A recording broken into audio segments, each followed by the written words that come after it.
Buenos días, habla Iván Carvajal. Yo soy miembro activo de la empresa Red Unidos.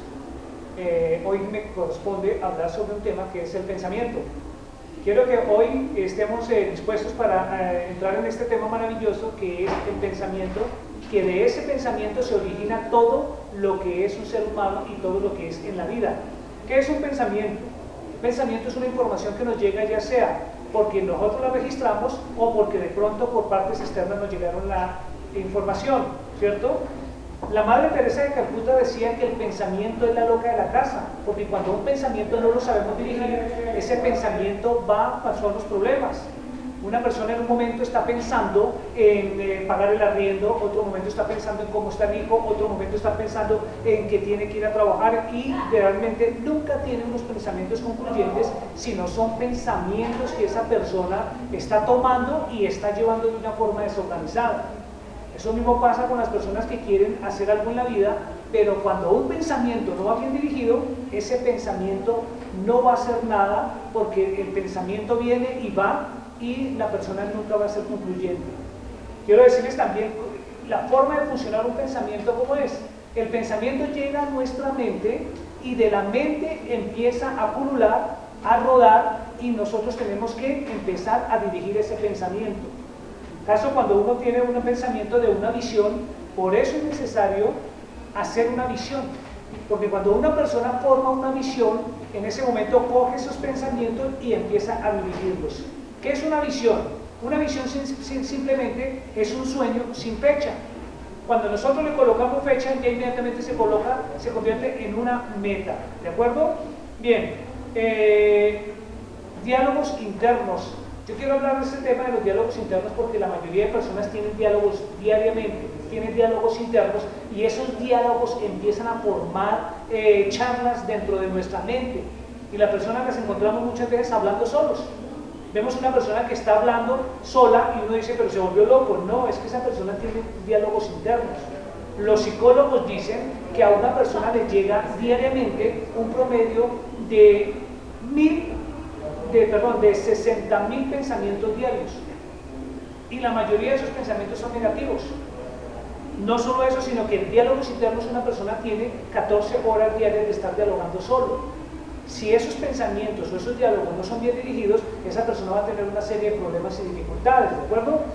Bien, quiero comentarles también que de la abundancia del corazón habla la boca, o sea, de lo que nosotros tenemos en ese pensamiento, en ese corazón-mente, pululando por varios tiempos, por varios días, por varios meses, eso va a hacer que nuestra boca hable.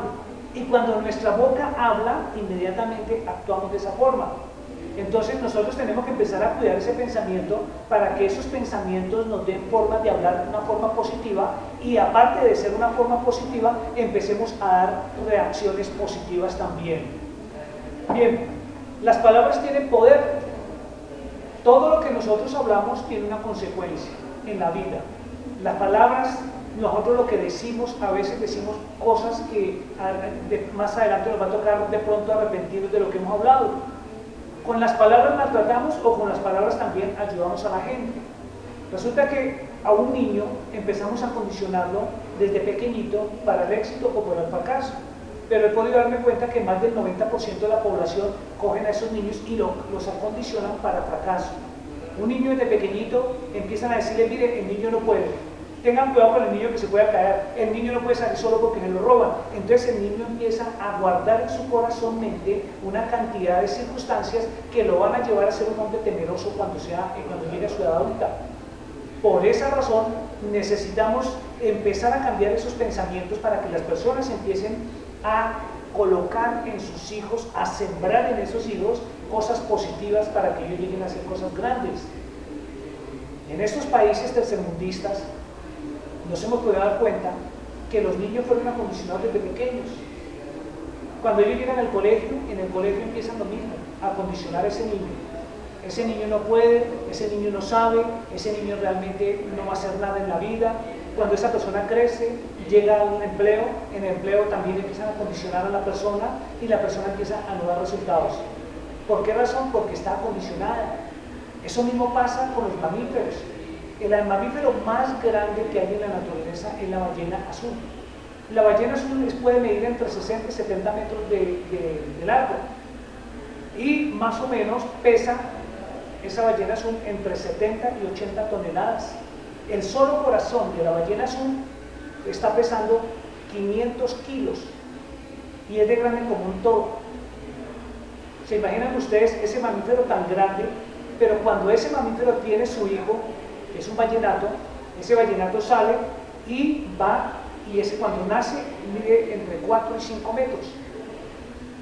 Él está programado para crecer lo mismo que su mamá, 60 o 70 metros.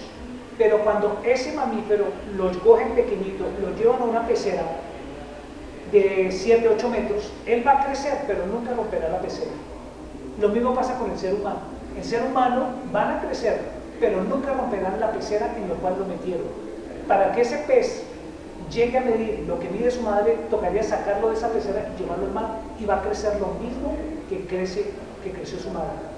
Por eso nosotros tenemos que empezar a condicionar a nuestros hijos con pensamientos, no con pensamientos negativos, sino con pensamientos positivos, para que ellos vayan a crecer más de lo que están programados a crecer. Y no estoy hablando de estatura, estoy hablando de la parte positiva, de la parte de éxito, de la parte de triunfo, que es lo que nosotros pensamos que una persona puede llegar a ser, ¿cierto? Hay que hacer una especie de programación neurolingüística. ¿Qué es una programación neurolingüística? Es una coherencia en el pensamiento, en la forma de hablar, para que se pueda llegar a actuar.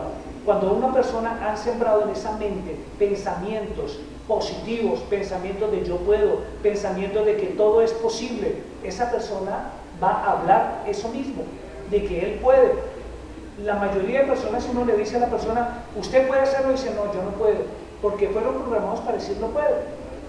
La persona está condicionada para decir no puedo, y es necesario que la persona salga de ese acondicionamiento del no puedo, a decir sí puedo. Es muy difícil decirle a una persona que diga yo puedo. La persona, cuando quiere decir yo puedo, esa persona no lo puede decir. Por eso no vemos resultados espectaculares en una persona, porque esa persona está condicionada para decir no puedo. Has hecho una programación neurolingüística también, pero de una forma negativa. Y necesitamos gente que haga programación neurolingüística de una forma positiva. ¿De acuerdo? Bien. Coherencia entre los pensamientos, coherencia en la forma de hablar para que nos dé un resultado, ¿cierto? Nosotros tenemos que entender de que todo lo que nosotros pensamos por más de 4 segundos, eso ya forma un nido en nuestra mente y algún día va a dar resultado. Y lo que nosotros hablamos, todo tiene una consecuencia en la vida. Nosotros, en el ser humano, tiene en la mente un sistema que se llama sistema de activación reticular. ¿Qué es ese sistema? Es un sistema que es de grande como una uña del dedo gordo. Y no solo eso, que es de grande como la uña de un dedo gordo, sino que tiene la forma anatómica como un cuarto de manzana. Ese sistema de activación reticular hace que todo lo que nosotros hablamos se convierta en meta. Nosotros decimos no puedo y él hace todo lo necesario para que la persona no pueda. La persona dice estoy enfermo y él va a hacer todo lo necesario para que la persona se enferme. La persona dice yo puedo, él va a hacer todo y va a abrir todas las puertas necesarias para que la persona pueda. Entonces nosotros tenemos que empezar a cuidar esa forma de hablar nuestra. Si nosotros no empezamos a cuidar esa forma, nosotros por eso vamos a tener problemas. Hay personas que dicen la forma de hablar es como cuando usted era pobre, cuando vas a hablar a una persona. Están llamando la pobreza. Una persona llega y dice, ay, es que yo realmente no puedo porque es que como yo no fui programado, yo no estudié para tal cosa. Y resulta que las personas que han hecho cosas grandes en la vida han llegado a ser personas que de pronto no han tenido mucho estudio. Si nosotros vemos a Carlos Slim, Carlos Slim es uno de los hombres más ricos del mundo en este momento, pero se dice que él no terminó bachillerato. O sea que el pretexto de personas que dicen yo no puedo es porque no he estudiado, eso es un cuento. Hay un libro que se llama Los Amos del Mundo y es donde muestran las grandes empresas que han empezado con hombres que de pronto las empezaron, donde esos hombres nunca tuvieron ninguna educación. Nunca tuvieron, estoy hablando de educación académica. ¿De acuerdo? Listo. Hagámoslo ahí.